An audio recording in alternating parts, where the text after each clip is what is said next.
जाते कहाँ, दुनिया से जाने वाले जाने चले जाते कहाँ। हमारे बीच में से भी कोई कब जाएगा कोई पता नहीं है। धृतराष्ट्र के युद्ध में 18 अक्षौहिणी सेना समाप्त हो गई। विदुर जी को धृतराष्ट्र ने, दुर्योधन ने बेइज्जती करके बाहर निकाल दिया गया था। वो गंगा के तट पर घूम रहे हैं। वहां मैत्रेय मुनि जी मिलते हैं, भगवान कृष्ण के रिश्तेदार थे। उन्होंने समाचार पूछे, भाई बता कई हालचाल है?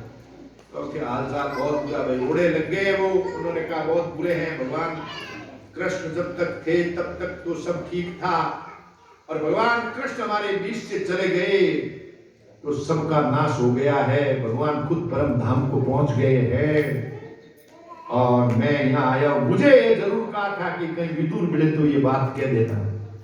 तो मैत्रेय मुनि ने, विदुर जी ने बैठ करके इस बात की चिंता की, आंसू बहाए, दुखी हुए।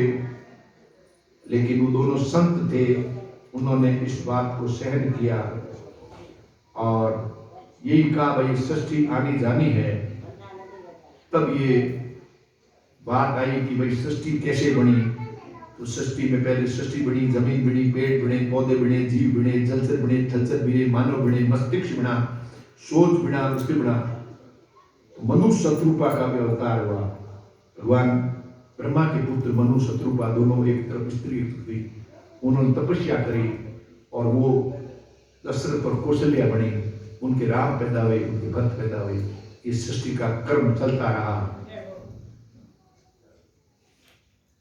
और उन्होंने फिर ये हुआ कि एक दफे सनातन संत कुमार जब वहां गए ब्रह्मलोक के अंदर, तो वहां पर उनकी जो जय और विजय नामक दो गेट पे खड़े थे, उन्होंने उनकी बेइज्जती कर दी। तो श्राप दे दिया कि जाओ तुम भी नरकलोक में जाओ, राक्षस बन जाओ। तो हिरण्यकश्यप और हिरण्याक्ष बने उनकी बात के लिए। वो पृथ्वी को लेकर के धरातल को समुद्र में चले गए। फिर वारा अवतार बना, वारा जी भगवान आए, समुद्र के नीचे गए, पृथ्वी को अपनी सूंड पर लेकर आए, वापस स्थापित करी और उसका नाश किया। और उसी हिरण्याकश के पेड़ार पैदा हुआ जिसने इस ज्ञान को प्राप्त किया कि सबका मालिक दाता नारायण है, नारायण है, नारायण है। उनकी वंशावली की बात भी हमारे सामने आती है। इस तरह देवर्षि नारद भी वहां गए, जिन्होंने भक्ति को ज्ञान दिया था, और वो ज्ञान हमारा चलता चलता आज भी आ रहा है। साधना करना साधक का धर्म है, व्यक्ति का धर्म है कि मैं साधना कैसे करूं। सही रूप से गुरु के ज्ञान से साधना की जाती है तो इस तत्व का ज्ञान हो सकता है कि हम कौन है, हम कहां से आए हैं, हमको क्या करना है और हमको कहां जाना है। मैं कोई एक व्यक्ति, एक पिता, एक पुत्र, एक पति नहीं हूं। आत्मा मेरी है और वो आत्मा नारायण की भेजी हुई है, परमात्मा की भेजी हुई है। और वो परमात्मा को बदलने का जो सबसे बड़ा मंत्र है वो ओम प्रणव अक्षर है। ओम ओम ओम। इसको याद करोगे तो आपके जो 32 करोड़ 32 लाख 10,272 नाड़ियां, शरीर की सड़कें साफ हो जाएगी और आपका मूलाधार चक्र है जिससे मन प्राप्त होगा है। उसके बाद मूत्र दली, उसके बाद अधिष्ठान है, अनाहत विशुद्धि चक्र है, आज्ञा चक्र है और सहस्त्रधार चक्र है। ये खुल करके डायरेक्ट आपका भगवान से होगा। अगर सतगुरु को प्राप्त कर लिया और आपने इस चीज को समझ लिया और ओम पे अडिग रहे तो भजन में कहा ओम प्रणव अक्षर बदी तीनों एक का। तो इस प्रणव अक्षर की पूजा करो। मणि और शत्रुपा के बेटियां हुई, देवहूति जिसको कदम ऋषि के साथ शादी हुई, आकुति,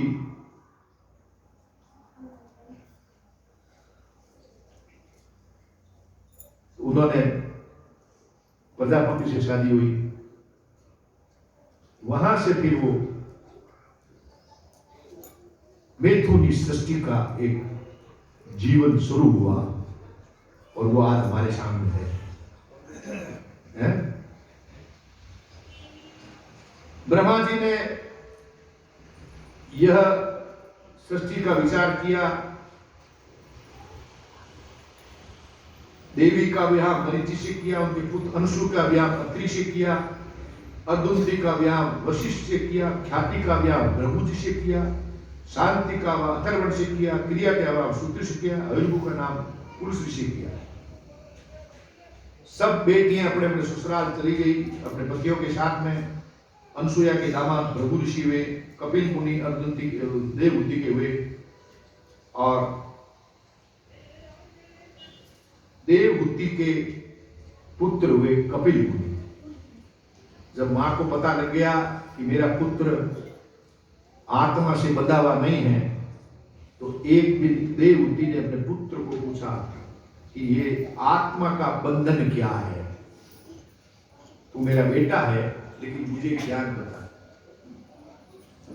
तब माता देवहूति पूछती है कि हमारे इस सुख को कोई स्त्री कल्पना भी नहीं कर सकती, भोगना तो दूर, मेरे अज्ञान के वृक्ष की जड़ नष्ट कर दे, मैं तुम्हारी शरण में आई हूं।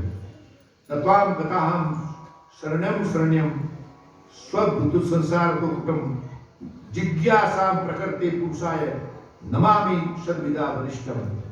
कपिल भगवान ने 8 अध्याय में अपनी मां देवहूति को ज्ञान दिया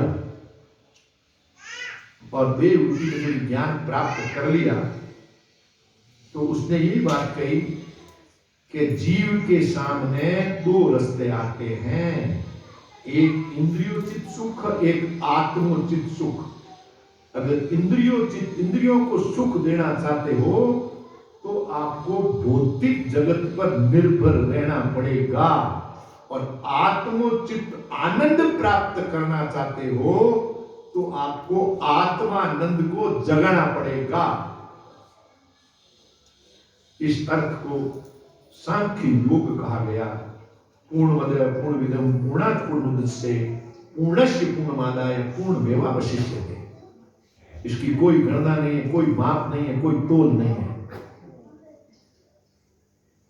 उस परिपूर्ण प्रभु परमात्मा को याद करो। यह मन वचन और कर्म के द्वारा अगर करने से हम इस सांसारिक बंधन से मुक्त हो सकते हैं। और सांसारिक बंधन है मैं और मेरा, मकान मारो, बेटो मारो, बहू मारी, धन मारो, आड़ मारी, रामनवमी मारी, ए मारा, ए मारी कड़ियों मारी, कपड़ा मारा, बक्सो मारो। इस मैं से जिस दिन मुक्त हो जाओगे तो आप भी देवहूति बन जाओगे। कपिल बोल कवि भगवान की।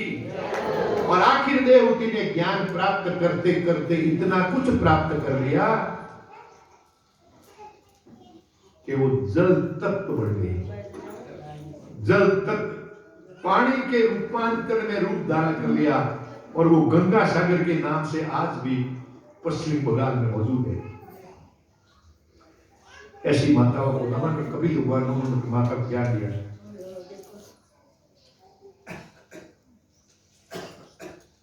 ये एक वस्तु की तरफ जितना भगवान कृष्ण ने गीता में कहा है, विषयान संपूजिते कामः, विषय को जितना सोचोगे, हलवा सोचो, पूड़ी सोचो, मकान सोचो, बेटा सोचो, पोता सोचो, धन सोचो, गाड़ी सोचो, कार सोचो, टेलीफोन सोचो, तो विषयान संपूजिते काम, तो आपके अंदर की काम भावना जागृत होगी। काम भावना जागृत होगी, मैं ये लूं, मैं ये लूं, मैं ये लूं, मैं ये लूं, मैं लूं।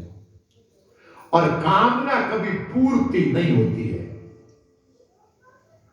जब कामना आपकी जागृत हो गई, घूमने की, पिक्चर देखने की, खाना खाने की, हलवा खाने की, बादाम खाने की, गाड़ी में घूमने की, तो जरूरी नहीं है कि ये कामना पूरी हो।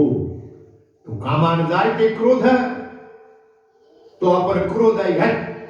कोई आर कई मन गोली दे चुप, छोरो कई बापा मन फीस दे उधर, क्योंकि हमारी कामना पूरी नहीं हुई, इसलिए क्रोध। कामान जायते क्रोध है।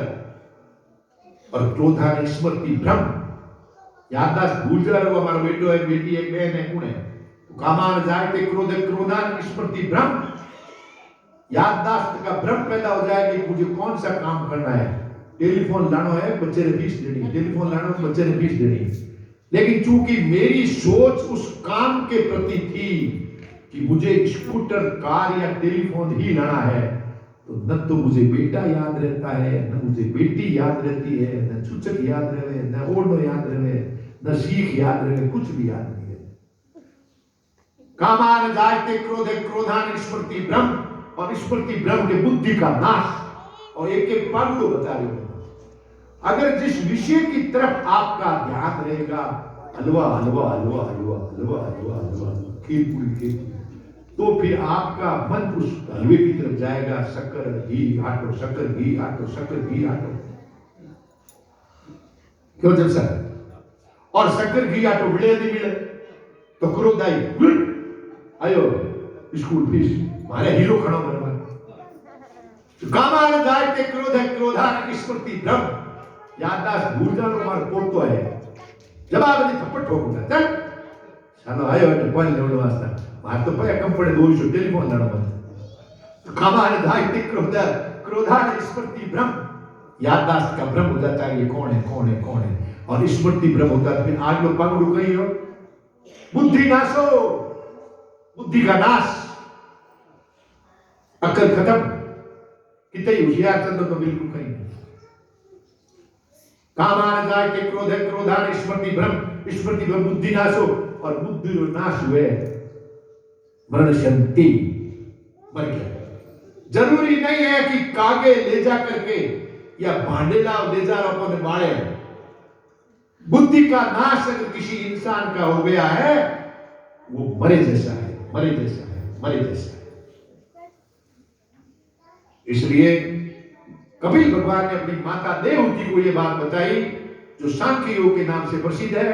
भगवान गीता ने दूसरे और तीसरे अध्याय में बातें बताई, और ये भागवत पुराण में तो